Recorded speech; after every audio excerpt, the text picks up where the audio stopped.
He kōna ipurangi tēnei nā te reo irirangi o Aotearoa.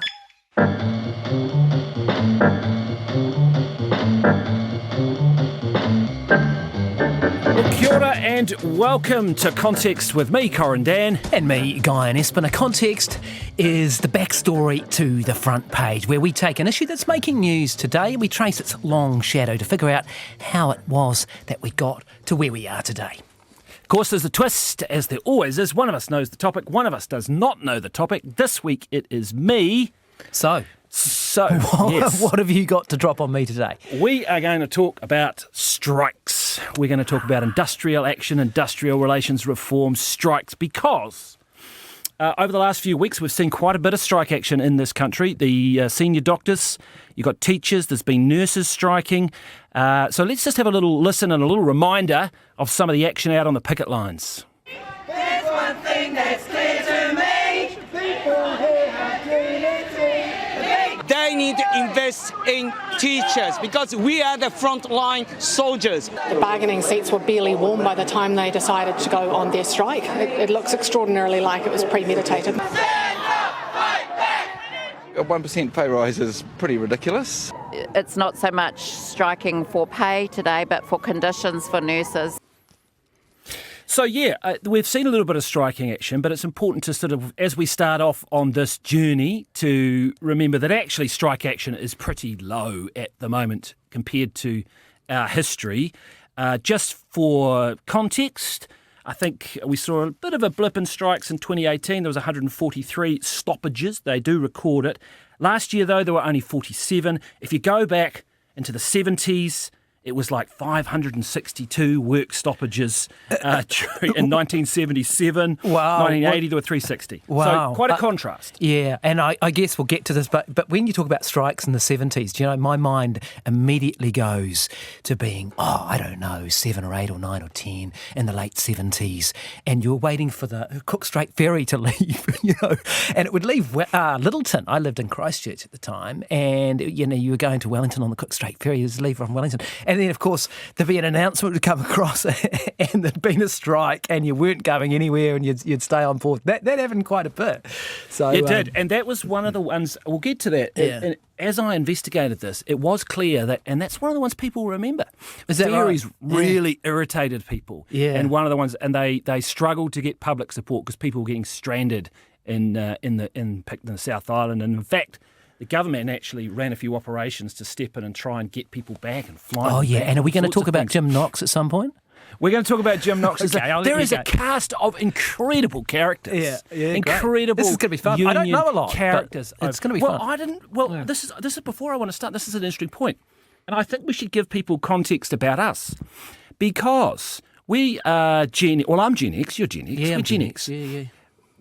I don't know about you, but you're a couple of years older than me, but my first experience in the proper workforce, working in a cafe, so not like after-school job, but a proper job in a cafe in Christchurch in, would have been 92 or 93. Now, I started in a world where unions had just been, and we'll get to all of this, unions had been crushed effectively by the Employment Contracts Act. The world changed. So my understanding of the workplace and is of a world where I only ever known the Employment Contracts Act, where it's all on the individual. That's what they tried to do with it. Pretty much me too. That was the Bolger government, wasn't it? So very early. Yes. It might be 91, the Employment Contracts Act. Can't quite remember, but it's pretty close to around that point, isn't it? So it was that national government under Jim Bolger. What was your first job? Can you remember? So yeah, it would be similar. I mean, I only worked really in a world of individual employment contracts as well. I mean, I had a few jobs at university, late high school and things, but when I went into the workforce of journalism, which is pretty much all I've ever done, there was a union called JAGPRO. I don't know if you remember that, but that was a journalists and printers union and things, and I was in that for a bit. But then I quickly moved on to an individual employment contract. Don't know what that says about me, but you'll make your mind up. Well, we didn't know anything else. That's the point, I guess, what I'm making. And there'll be people listening to this who will have much more of a lived experience with unions because they were in the 70s and 80s, but right back, looking at the history of this, they were a huge part of New Zealand life. Much. Nearly half of all workers at its peak in the 80s were part of unions. And even if you weren't part of the union, if you were in an industry where there'd been a collective agreement formed and an award issued whereby there'd been some arbitration or a mediation or whatever, and they decided that the industry had to have minimum standards, you got them anyway. So you were affected, you were heavily influenced regardless. Yeah, and I guess changed overnight. We'll probably come to this in how you unfurl this, but we had compulsory unionism, didn't we? And I was going to say till the 1980s we had compulsory unionism. Well, basically, it was Bolger's Act that pretty much got rid of it. Pretty much got rid of that. All right, let's go right back then. Let's go right back then to what I guess we would say there was probably a little bit of industrial action pre this, but the first major strike in New Zealand was in 1890, and this was called the Maritime Strike. And it was basically about 8,000 wharfies and watersiders on the ports who walked off the job. A guy called John Miller called it in solidarity with Australia. And it went for 3 months and it ended in total defeat for the unions. They got completely wiped out on it. They didn't get anywhere. But why it's significant was that it led to some legislation that the Seddon government passed. A Labour minister called William Pember Reeves was the Labour minister at the time. He's a socialist, editor of the Littleton Times, apparently, from Christchurch. And he passed the piece of legislation called the Industrial Conciliation Arbitration Act in 1894, which the bones of it basically set up a system for arbitration. If you were a union, you could just sign up to the deal, and the employers, and they sat down and that got... If there was a dispute, it was sorted out via arbitration, and then you had to accept it. And the bones of that system ended up lasting for another nigh on 80 years. Wow! So that's the underlying context of that. And what's interesting is that it worked for a while. So New Zealand got a reputation as a place that was apparently known as the nation without strikes, because for a while it suited everyone to have a panel. Firstly, it was a local panel, and if that didn't work, it went to a national panel, and they would decide on the pay and the conditions. And if the union had signed up and their employers were in, that was it. It got set. You didn't have a choice. You couldn't strike if you were in the arbitration process. But, and this is where it starts to get interesting, and we'll get through the history relatively quickly here because there's quite a bit to get through. 1906, Labour's leader comes out to New Zealand from England. He wasn't impressed. This is Ramsay MacDonald says trade unions in New Zealand exist mainly to get an award out of the arbitration court. They cannot strike. It's no good. So he didn't like it. The Brits are very keen on unions, eh? I don't know if you, but when I was in unions early in journalism, it was always a British man who was. Well, it's hard not to have Billy Bragg ringing in your ears, isn't it? That's true. That's true. Yeah, I mean that's the weird thing, isn't it? In the 80s, when I was growing up, it was like for some reason that we got a lot of Billy Bragg singing about. Well, your dad was a big folk musician fan, eh? Absolutely. Yeah, so absolutely. Probably got a bit. And I'll blame my brother Liam. He would have introduced me to it for sure. He's the musicologist. Yeah.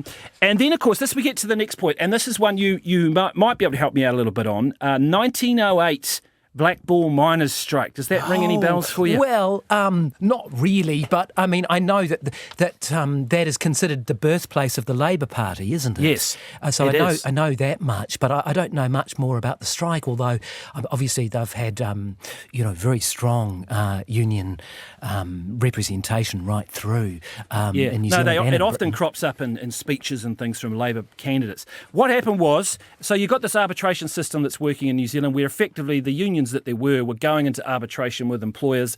They were sorting out their pay deals and basically coming up with standards for all these different industries, port workers, etc. So there wasn't any striking, but people started to get grumpy, and so some unions broke away and decided not to go into arbitration, and they started to go on their own and do their own deals with bosses.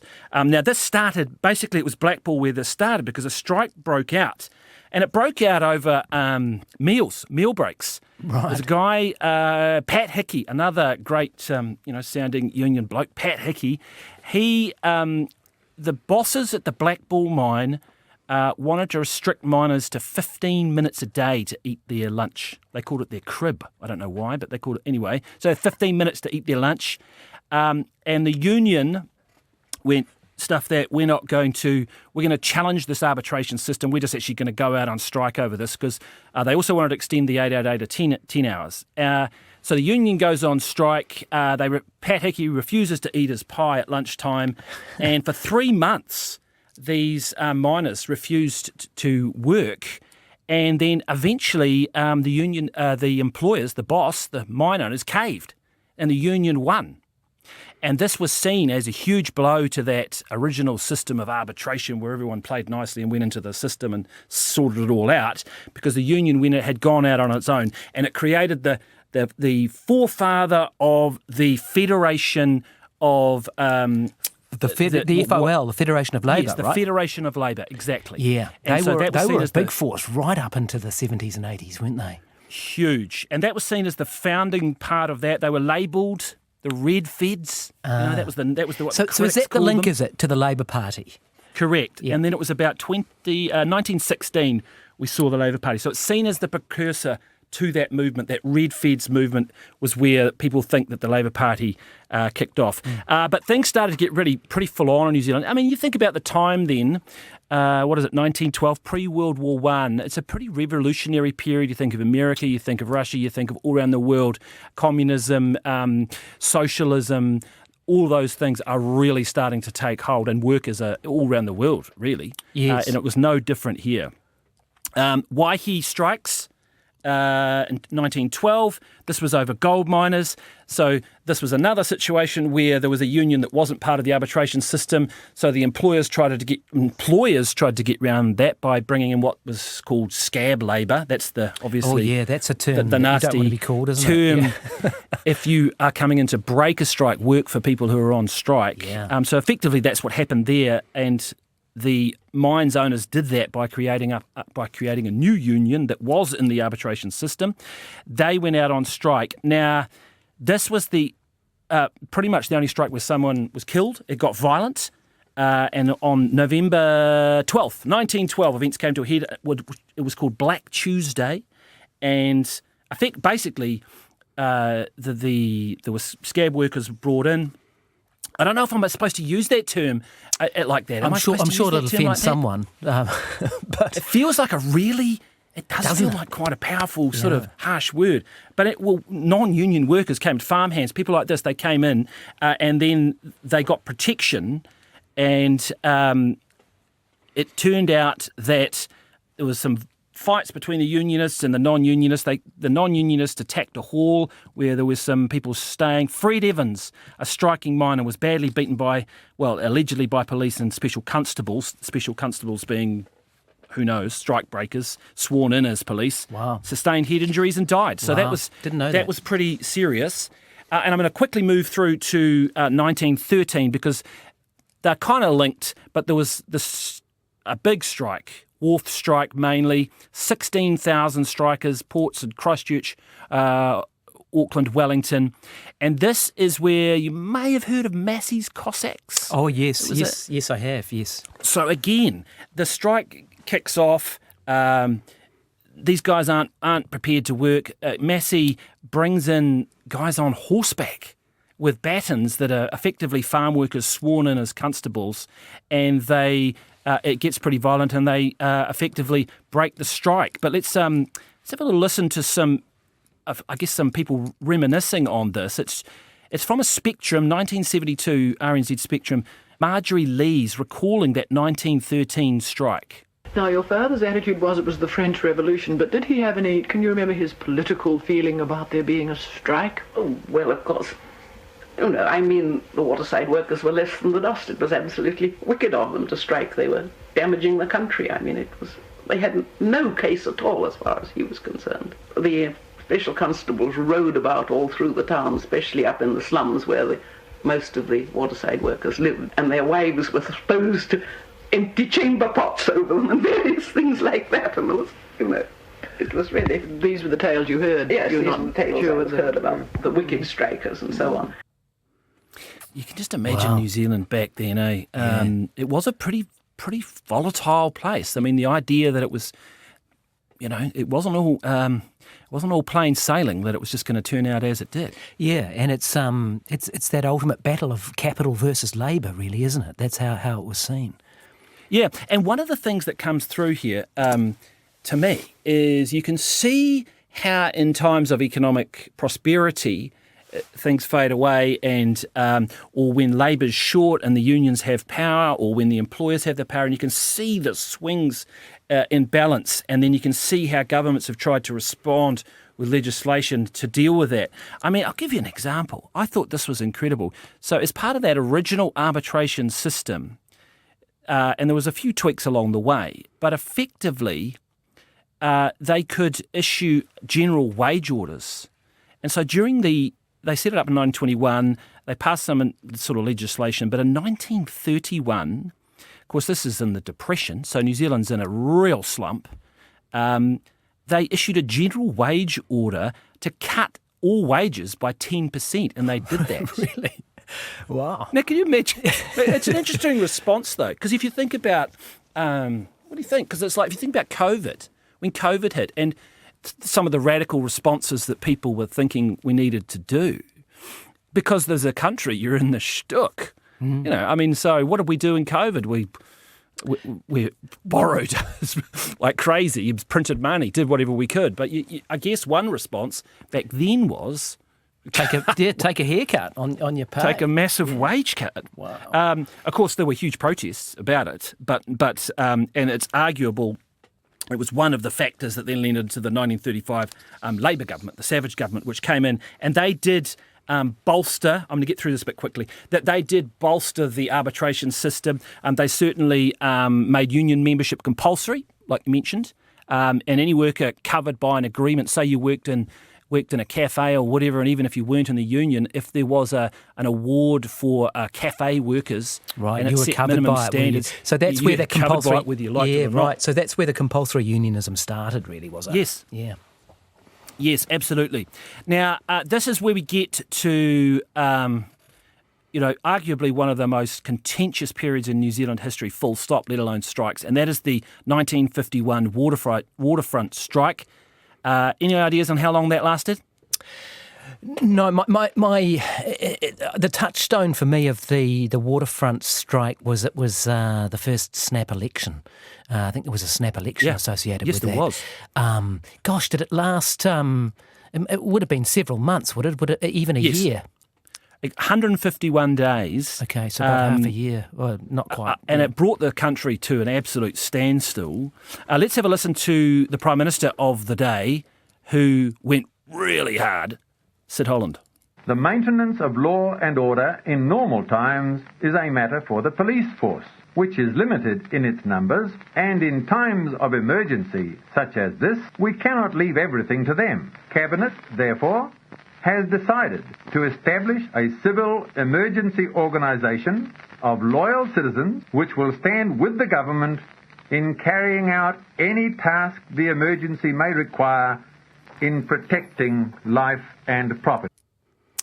Yeah, I mean, okay. the law that emergency legislation they passed there, if you pass that today, I just don't think you could. But I'll get to that. Let's lay it out very quickly. So what happened was you've got post-war, New Zealand's booming, you've got the Korean War boom, yes. You've got a lot of money, but it coincides with the rise of militant unions, unions that are far further to the left and are much more aggressive in terms of their pay demands. So that was the Watersiders. They were going their own way. They didn't get the same pay rise that everyone else was getting, which was 15%. They walked out and went on strike.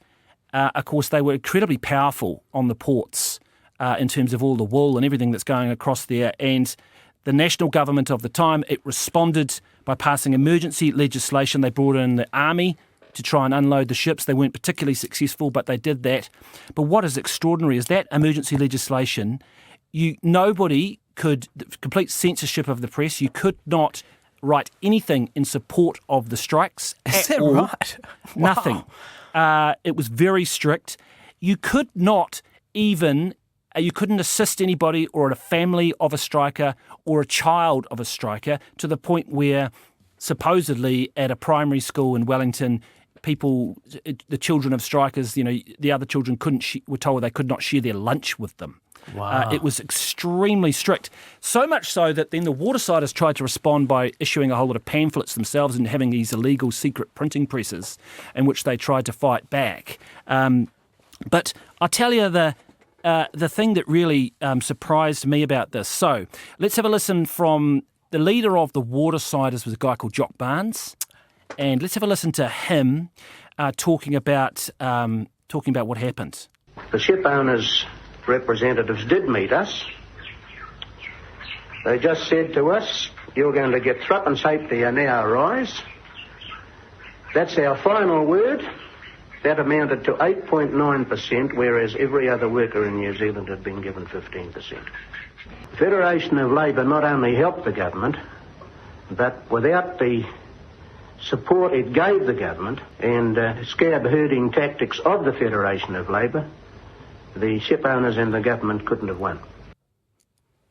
Wow. Yeah, there you go. So, Jock did you know Barnes. that? Did you know that there was that division on the left there? No, about that? no, I didn't. I did know that name. Don't know a lot about him, but he is one of the names that from the union movement that is stuck in the recesses of my brain somewhere. Yeah, exactly. This is the bit that I didn't realise, that the Labour opposition was weak. It was Walter Nash, Peter Fraser had died in office, and they certainly weren't pro the emergency legislation or anything, but they weren't as perhaps vigorous as they should have been, or could have been, is probably the better word. But the Federation of Labour actually ended up backing the government, and the guy who was leading that was Patrick Fintan Walsh, and that was seen as absolutely crucial, and I didn't really realise that. I think I recognise these names from reading Chris Trotter over the years, who's a slightly, I don't know, maybe obscure to some listeners, but he's he's written a lot about the well left, respected and highly intellectual journalist. Those are the sorts of names that you'd read, you'd see reading his stuff. I mean, Michael King, in his book, I was looking for this, he said that Fintan Walsh it's a great name, isn't it? Well, was pretty much the closest thing New Zealand had to sort of an American style, not mob, but sort of union gangster type boss. The Teamsters. Exactly. Our equivalent of the American Teamsters. Okay, yeah. Yeah, and you're absolutely right about the snap election. So Holland senses that the situation has gone his way with the Federation of Labour coming on board, and in fact probably large parts of the population, and calls a snap election on the basis of that, knows that there's fear about communism and all this sort of stuff. Yeah, okay. And so that snap election was 51, was it? 1951? Yes, I think that's right. It was towards the end of that particular strike. Hey, let's whip through... Let's whip through now, and because I want to get to the Employment Contracts Act as quickly as we can, because I know it's an area you have done a little bit on, because I found some research where you had. It was your name. 60s and 70s. That doesn't say that I'll remember it, though, does it? No, you'll remember. The 60s and 70s, dominated by negotiation between industry, unions and the government, and, you got Muldoon and Labour thrashing around. The awards became like a minimum. Yeah. You had... so that you had the ferry strikes, as you mentioned, that were coming through. Do you remember... And I just wanted to bring this up because I just thought it was hilarious.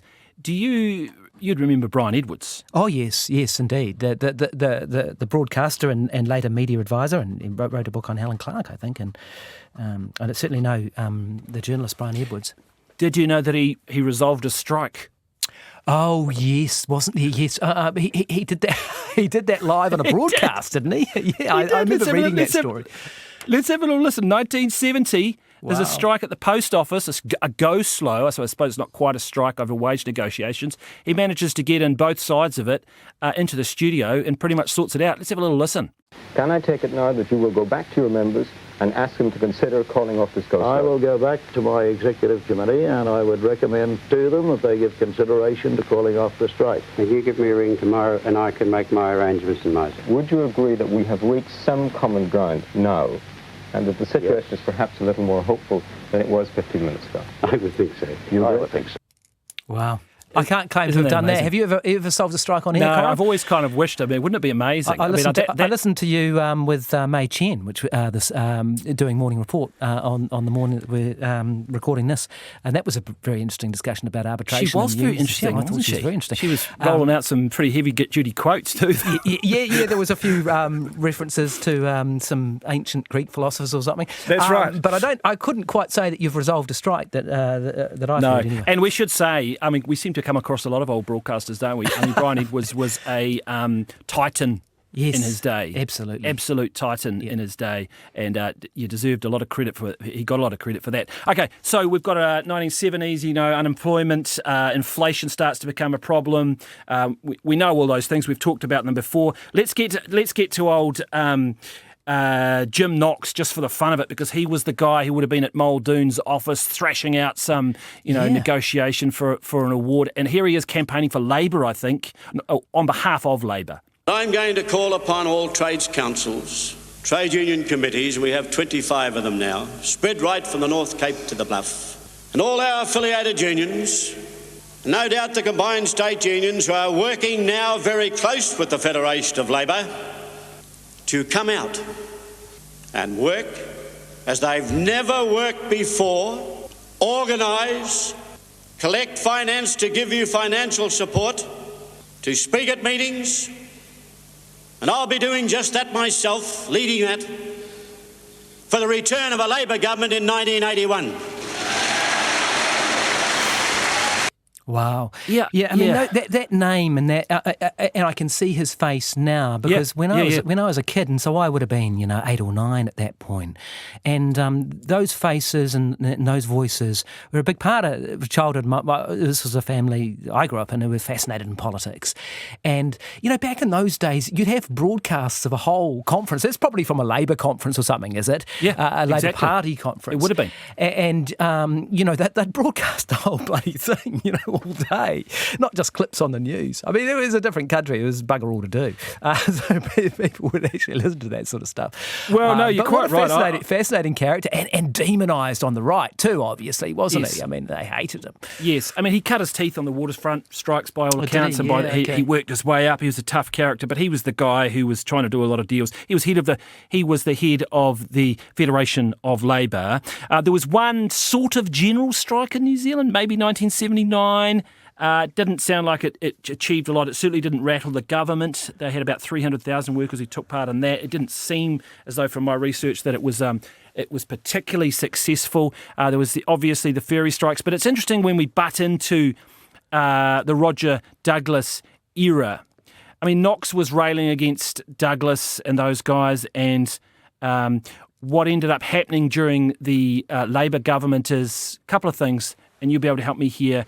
I mean, Labour, while it was ripping up the script on everything in the economy, didn't actually go after industrial relations. I mean, it kind of left that alone. That's interesting. And I haven't spent a lot of time thinking about that, but that is true, isn't it? And Jim Bolger, who I recall was a Minister of Labour at an earlier part in his career, when he became Prime Minister, the Employment Relations Act that we'll talk about in a sec, that was the major change. I mean, that was the part of the unfinished business, I suppose, wasn't it? So Labour probably did leave that alone. Remember too, though, that they had Jim Anderton as a president in those years, he would have taken a pretty dim view of well, when we think of into conferences, what about that? Yeah, and that's maybe one for another context. I think back to when he was, the Labour Party was tearing itself apart over Rogernomics, and there was Jim Anderton just, giving it death in those Labour Party conferences with the young Ruth Dyson. It was young Ruth Dyson who was the president at the time. The most notable thing, I think, from that period so that's the Labour government comes in 1984, brings in the neoliberal reforms, but didn't really venture heavily into industrial relations reform, left that award system in place by and large. The combined trade unions, that's the CTU we know now, was formed. That came out of the Federation of Labour and the combined state unions because, of course, we had more middle class, we had more bureaucracy, we had more teachers, we had more nurses, and they became heavily unionised, a la what we're seeing a little bit more today. So those state unions became far more influential during that period. One little footnote there, Mike Moore, he came up with an idea, and again, Mike Moore, he just seemed to have some quite good ideas. Right at the end, so 1990 or something, came up with something called the Compact. That's right. There's some sort of social compact or something, wasn't there? Yeah, some sort of societal deal. I can't remember the details. But well, he reckoned that you got limited to pay rises of 2%, with bigger pay hikes needing to be linked to productivity gains in exchange for pay restraint and, that sort of thing. It never got anywhere because they lost, of course. And then, let's go to Jim Bolger, maybe talking to yours truly, I think might be the way to go. Let's have a little listen and you can help me out. We had drafted the outline of the legislation, the Employment Contracts Act, to put greater responsibility back on the individual leadership in the unions and in the employers rather than the central bodies. Now, for years, we have very few strikes. People go to work, they know they're going to be employed, they know the job is there, they're not going to be on strike, they're not going to be on the picket line. People would argue that it has dramatically reduced union participation in New Zealand. Did you think it would have that impact? We're now something below 20%, aren't we, in terms of participation in unions? Indeed, was that the desired effect? No, that wasn't a goal. I mean, I've said endlessly that unions had a role and a function to play. I absolutely believe that workers have absolute rights to organise themselves, to have a common voice if that's what they want. And I could argue that, in fact, the unions are probably too small now to have the influence they should have. Yes, I remember that. That's the interview we did for the Ninth Floor series and on former Prime Ministers. And I think that was one of the sort of headlines that people took out of it, and rightfully so, that the sort of, the author of the Employment Contracts Act, if you like, had said that it had gone too far and that unions didn't have enough power. Yeah, no, it was a pretty extraordinary thing for him to say. Yeah, I mean, I suppose people need to remember too, especially those who are a little younger listening to this, but, I mean, the constraints on labour law were pretty strong to the point where, you didn't have, you couldn't open your shop on the weekend, you didn't have Sunday trading, you didn't have Saturday trading for quite some time. Do you remember that? I mean, those days? Yeah, I mean, no, so when I started working in a cafe in Christchurch, it was really interesting. It was a popular cafe, but it didn't have it. It grew enormously as soon. The growth really grew when they brought in Saturday trading. When they suddenly could open up all these different hours, they went to 24 hours. It suddenly, it exploded. You weren't working at Caffeines in the square, were you? No, I was working in a place called Le Cafe in the Arts Centre. Oh, yeah, I know it. There's no harm in saying what it was. Yeah. It was a very popular cafe, and it was. But what was interesting, there were people working there who had been under the old system, who had time and a half, would have normally got time and a half, or double time for doing various shifts and things, But I'd turned up, and a lot of my friends that were working there, we were, didn't know anything about that. We just worked for whatever the hourly wage was and just checked and hoped we had a shift. If we were on the roster, we'd be happy. You worked hard and you got a shift, but there was no guarantee. It was very sort of... So that was the job security, arguably, but there was a job. And remember, what was the unemployment rate in 1993? You'd remember pretty well. I mean, it was massive. Well, it peaked at... God, I'm going to sound like a geek here. It did peak... I'm going to say 11.2 is the figure that sticks in my brain, but it could be. It was around. It peaked at about 11% and about 92 from memory. It's something like that.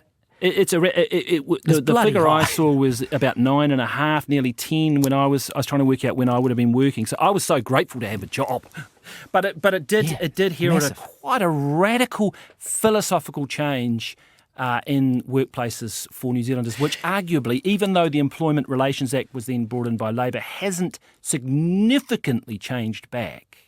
I don't know. What do you think? Oh yes, with Margaret Wilson, you mean that after Helen Clark took over in 1999. So that softened it. It softened the Employment Contracts Act. Yes, it did. Act. But as Jim Bolger was saying in that clip we played from the Ninth Floor, I mean, unions were heavily diminished by the Employment Relations Act and never really recovered. I mean, certainly not in the private sector, right? So where are the big unions now? I mean, they are in the police, right? The Police Association, massively unionised. teachers are still massively unionised, doctors and nurses are still massively unionised. So those kinds of positions, and they're usually state agency positions, are still heavily unionised. But like in our own profession, I mean, that unions still exist, but they don't have much clout and nothing close to what they used to. Union membership plummeted after the Employment Contracts Act. It was up around 50%, 600,000 workers, and now, for example, it's 14.5%. Is that right? Okay. And you know what's really interesting?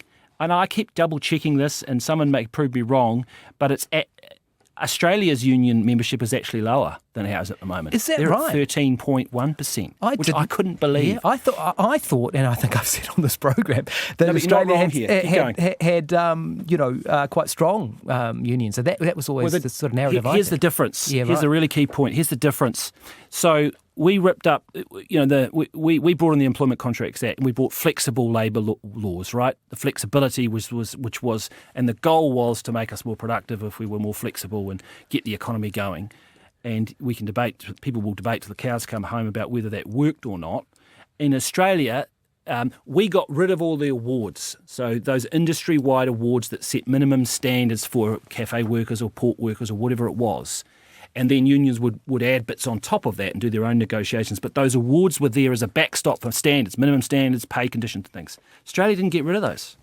We scrapped them. Yeah. So they kept them. They've still got them. They've still got the awards. Yeah, whereas they don't. They're seen as laughable here, aren't they, when a political party tries to reintroduce those? They're seen as, they get mocked, don't they?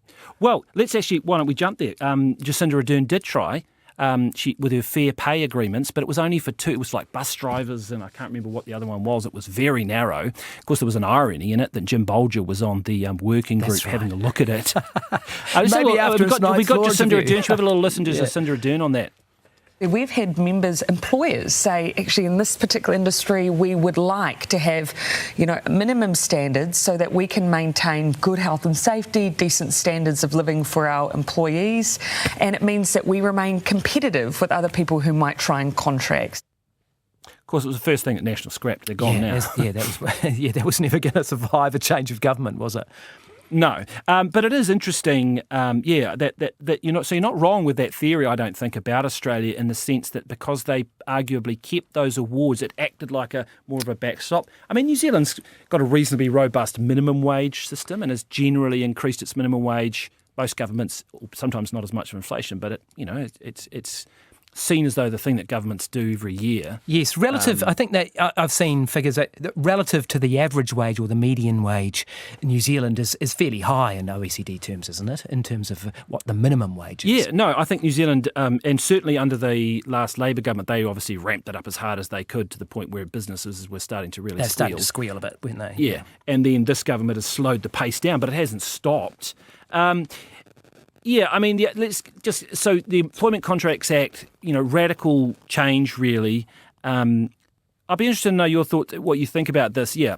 So some people, because you talked to Bolger about this idea of, did it deliver the productivity gains and the economic gains that we wanted as a country, or was it just cheap labour for firms? Those are the two sort of competing arguments.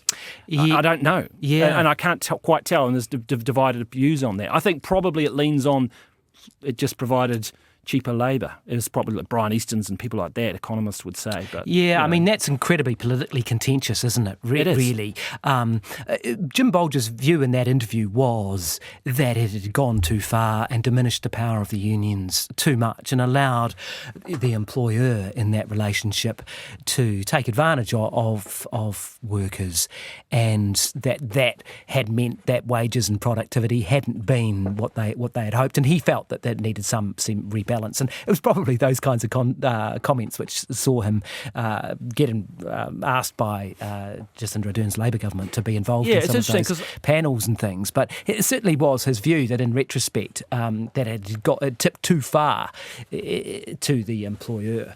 That's pretty interesting, that he thought that. I listened to around a bit, and one interview, Roger Kerr, who was the head of the Business Roundtable for a long time. He was on Catherine Ryan reflecting about his time, and he argued, very strongly that those changes, along with, were instrumental in delivering. And, and he had his own productivity gains were massive for New Zealand. And even though, and that we came out the other end of the 90s in a much better position. So, I mean, people will argue, as you say, I think it's just it falls along political lines. It does. And it's just such a different world, and our attitude to work is so different too, isn't it? I mean, we live now in a gig economy where, someone might do half a job here and then Uber drive on the side, and that same person expects to be able to buy something pretty much 24/7 and expects places to be open all the time. And that's, those expectations are very hard to pull back, aren't they? So, you might be listening to this and think, it's really not fair on the worker, but then you have to ask yourself whether you are prepared to have those limits that we did have with that. Because, Jim Bolger talked about that too. You couldn't shop on a Saturday, or you couldn't, I see even out today, Brooke Van Velden, who is the minister in charge of this area today. I haven't studied it, but she's looking at changes to some of these labour laws and to holidays acts and things like that. So it depends what societal expectation is, isn't it? And often when you have a lot of freedom and you have the individual's right to go and do whatever they want, whenever they want, that is going to have an equal and opposite effect on the other side in terms of conditions and rights and protections and things. So, that really is the sort of political dividing and fight line. Definitely. Isn't it? And it's been interesting to look at the industrial relations over the last 10 or 15 years. Obviously, so Labour brought in the Employment Relations Act, Margaret Wilson, this was Michael Cullen and Helen Clark, and that did soften some of the harder edges and make changes to the Employment Contracts Act. It brought in an idea of good faith bargaining, which is pretty central, this idea that, both sides are coming on, it's got to be in good faith, and that's been a pretty core, that was Margaret Wilson's core principle there. And there's been plenty of tinkering on both sides of the political divide ever since then. One, Left or Labour will come in and they'll make changes, the 90-day firing. Well, that was interesting, wasn't it? So the 90-day trial. So John that's Key been back and forth a few times. Yeah, John Key was very, very big on that. That first came in. Well, that's back John now. Key, So, and now it's back, yeah. But he extended it, didn't it? Because it started with just for SMEs or people with under 20 employees, I think. And then was it extended out more widely, was it, to all businesses? I think it might be. I'd have to double check that. It's certainly back now. And then there's even a fire at will type legislation. I was talking about it on Morning Report this week, where for anyone earning over $180,000, you can't take a personal grievance. Yeah. Because, I guess you're deemed to be financially well off enough that that's in the pipeline or in the process of coming through. There was a couple of other figures that I thought are absolutely worth a mention, and one of them is Helen Kelly, and she was CTU boss for a long time, a remarkable woman who's no longer with us, died a few years ago. She kind of led the CTU in a slightly different direction in that she focused obviously very hard on workplace safety, 0-hour contracts she fought against. Yeah. But she showed again that leadership in that role, can have a big influence, and she was very influential. Let's have a listen to her. We are the push to the pull, really, in terms of making sure that working people have a voice in this country. And the reality is that 75% of Kiwis earn their income by working. They don't have any other form of income. They don't have rentals, they don't have shares, they don't have savings. In 2012, 50% of Kiwis had less than $300 in the bank. And so it's incredibly important that ability to earn a living is preserved. Yeah, that's really interesting. I had a little bit to do with her journalistically. A couple of things I remember from her was her work with the when Peter Jackson and the big Hollywood studios were coming in, and they were worried about labour conditions, and there was a big thrashing out with Key, but she actually did cross the aisle quite well, I thought, and did work with that national government. The other thing, I remember doing a TV story for TV3, I think it was 60 Minutes at the time, might have been Third Degree, I changed the name, lost the licence or something. But on the forestry sector and the incredible harrowing deaths that you saw in the forestry sector, and she was really instrumental in trying to improve conditions there. So yeah, she did a lot of great work. She did indeed. Well, that brings us to the end of this context. I have to say it was an I'm issue. on overtime now, mate, so this is you've breached my conditions. Yeah, I don't know. Well, I'm about to go on holiday, so I'm not sure what my holiday pay is, because that might have changed. That might as have well. changed. Yeah, go and talk to Tex Brooke Van Velden. There's something going through the Parliament as we speak. Hey, good to talk to you, Guyan. Thank you for listening, everybody. We'll catch you again next week. Thanks for listening. You can follow and listen to Context for free at rnz.co.nz or wherever you get your podcasts. Now, you can watch the show on YouTube. Just search for Context RNZ. If there's something in the news you want some context for, do flick us an email. context@rnz.co.nz. Context is hosted by Guyan Espiner and myself, Corin Dan. Our producers are Miranda Fisher and William Ray. Our sound and video engineer is Corey Fuima-Ono. And Ursula Scott is our Wellington studio operator. Our production coordinator is Brianna Uritich-Gregg. And the executive producer is Tim Watkin.